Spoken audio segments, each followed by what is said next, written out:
So many generations of my family have lived and died here, and they have all struggled to make it better.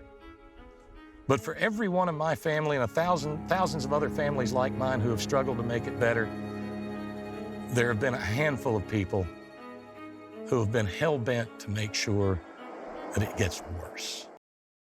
Okay, I'm a bit shook. Yes, I'm a bit shook. I just finished my screening of the documentary, Devil Put the Coal in the Ground.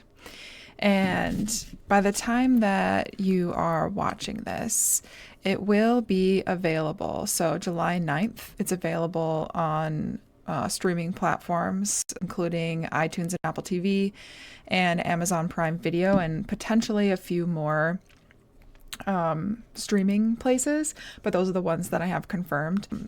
I want to give kind of like an honest review of the movie and kind of my thoughts throughout it, why I think it was beautifully done. Let me just say, it was beautifully done, very impactful story, and one that everyone should watch. It's a very valuable, reflection on society and how driven it is by corporate interest and how much it really influences everything. And corporatism is only concerned with the corporate bottom line. The fiduciary duties of a corporate officer and a corporate board of directors is to make a profit, period. Not to see to the well-being of the people making the profits for them, not to give a damn about them after they leave. Make the profit at all costs. And we've got 125 years of experience in this state at the very least that shows that while it works for the people who collected the riches, it doesn't work for us. As a little bit of background on the movie before I kind of jump in to my thoughts on it, and I'll try not to include in the review, I'll try not to include too many spoilers because I do want people to go and watch this. It's one that I think a lot of people with a lot of different interests could enjoy, or not necessarily enjoy, but everyone will learn something from this. It is a really important piece, especially if you live in the United States. Okay, so here is some of the background information that I got on the film for my screening. So when West Virginia broke away from Virginia in 1861, at the start of the American Civil War, its founders did not agree upon the Confederacy or the role of the state in the war. They were, however, united in their interests around the extraction and exploitation of the rich resources of the state, predominantly coal and timber. What would prove to be the dominant theme throughout the history of West Virginia. Uniquely structured upon personal storytelling of West Virginians, the film draws upon the rich experiences and diverse perspectives in order to create an informal, oral, people's history of West Virginia. These individuals run the gamut from recovering opioid addict to environmental activist, to U.S. Congressional candidate, to town judge, to recovery center nurse, to corporate environmental lawyer, to struggling local business owner, all of whom, despite their differences, remain linked by the love of their home state and the challenges that threaten their survival and way of life. So that gives a pretty good overview of what you can kind of expect from the film. You're hearing from a lot of different people within West Virginia, and they play a lot of different roles in how the story progresses, I guess. So if I start at the beginning, the film actually has kind of a slow burn, so just bear with the first 5 to 10 minutes. They do a pretty long, lengthy introduction to all of the people that you're going to be hearing from. And that section doesn't give you a lot of insights into exactly what you're going to be talking about. I mean, the title is Devil Put the Coal in the Ground, so you can assume it is about coal mining, but there's so much more to it than just coal mining.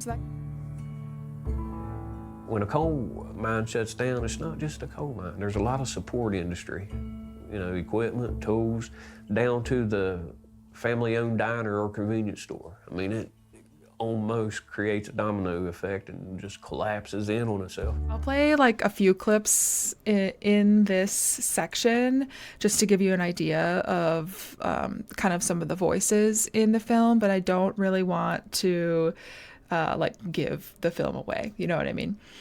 And a couple of things. So like I said, it's a pretty slow burn, and they don't really get into the like the meat of the story until like maybe 20 minutes into the film. I was kind of having a hard time at the beginning there, like following along, and not following along, but understanding like the goal, like what is this, the vision of this documentary, and what are they trying to communicate to me.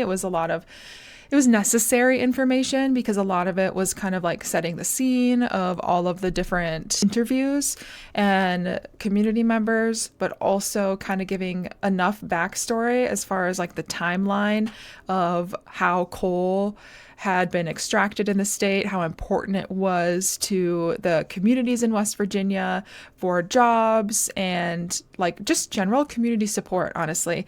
And then talking about like what happened when they needed to form a union, and then how they were able to remove the union, and then how so many people essentially were pushed out of the community because all of these coal mines were being like closed down and reopened with fewer employees, and then switching to mountaintop removal. It was so many layers going on. And then about halfway through, I did have to pause. In my mind, they murdered her. They've murdered a lot of people around here because, again, they know what they're doing and how it's affecting their health. I have cousins in her 40s died of lung cancer. My neighbor, about 6 months before my wife died, she didn't even know she was sick. Her husband told me he took her to the hospital, and 2 weeks she was gone. Okay. Everybody around my block started getting cancer, and it scared me. But in a lot of these communities, I have to pause the movie for a there's minute because shit.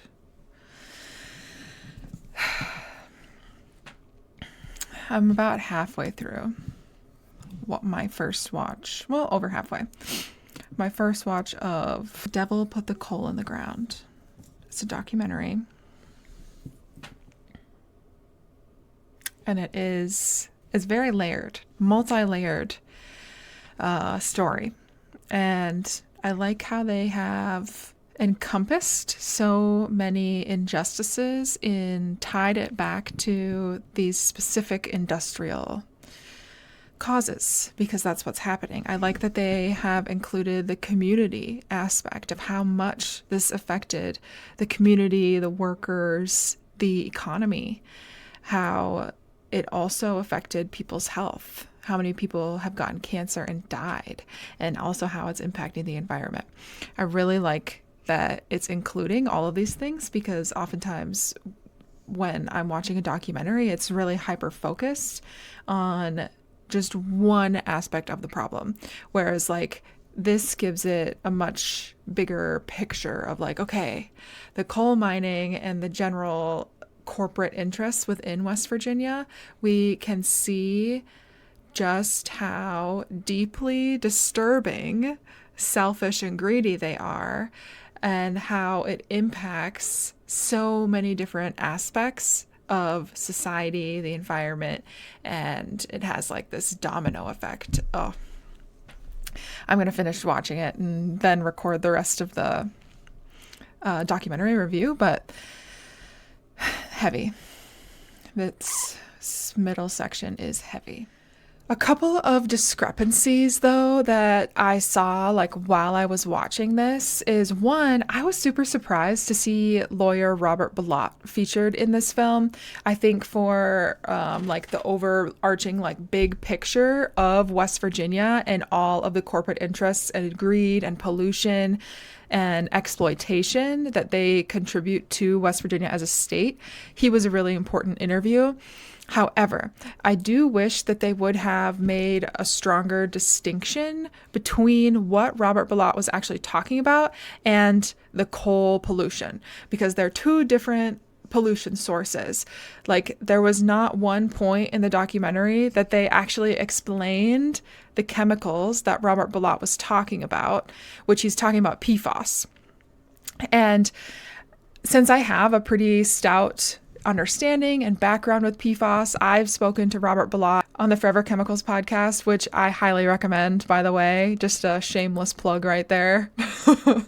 But Robert Bilott was talking about PFAS, okay, per and polyfluoroalkyl substances, which are an extremely potent pollutant that have caused a global contamination crisis. Like, it's a huge polluter, and it's poisoned the entire world. When he was kind of introducing his lawsuit against DuPont with the farmer, Mr. Tennant, they didn't state that it was about PFAS. And then when they kind of continued to explain, like when they did mountaintop removal and then they were holding all of this coal slurry at a certain point on the mountain, and that was flowing into rivers and like killing fish and polluting it, and people were breathing in the dust, like the dust from the plant was making kids at the school sick, all those things.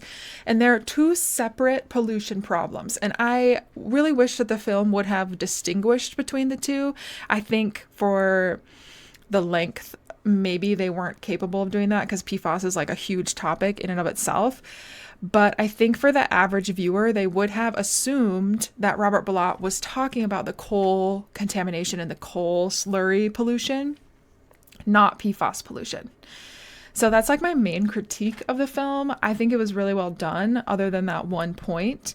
And it is a heartbreaking, highly emotional story that you really get to know like the community members throughout the film, which at first I was like, I don't know if I like this, because I kind of prefer like more of like the fact-based versus the anecdotal-based documentaries. But I think this was a good blend of the two, and it kept me intrigued. Like, my general human interest really, I cried several times when they were talking about how much these pollution problems are deeply impacting like their entire livelihoods. I might cry again. I don't want to cry again right now just talking about it, but it's disturbing. It's deeply disturbing of the things that they bring up in the film. And there's certain aspects that I don't want to spoil for people, because there is one thing in the film that I was not expecting to be brought up, which comes near the end. And I'm really glad that they brought it up, because it plays a big role in the societal impact that these like corporate interests have, especially in West Virginia. So I'm really glad that it was included. But I was actually kind of surprised, because I think going into it, watching the trailer for the film and then the little bit I got in the press release for the screening, it made me believe that it was more about the environmental impacts of coal and like the mountaintop removal and what that does to the ecosystems and stuff. Like, in my head, like going in, I was like, that's what this film is going to be about. But it was about so much more. So I was pleasantly surprised. I'm not sure if it would have been as impactful had it been simply a story of environmentalism. It is an important and powerful depiction of what it means to be an environmentalist, I think, because as humans, we are part of that ecosystem.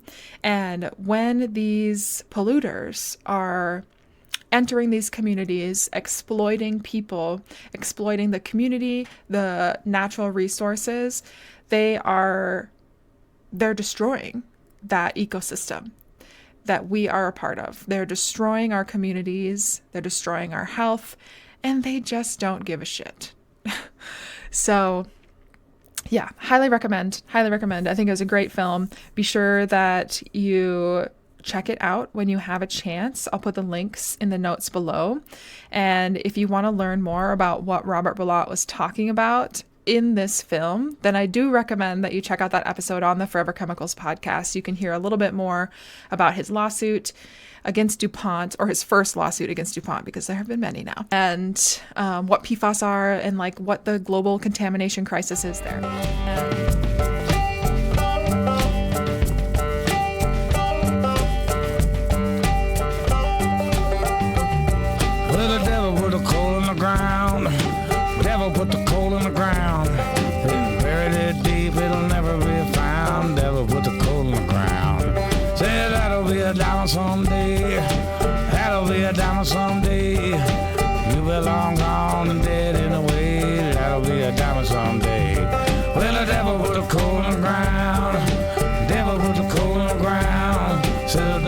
all day, it'll follow me down. Never put the coal in the ground.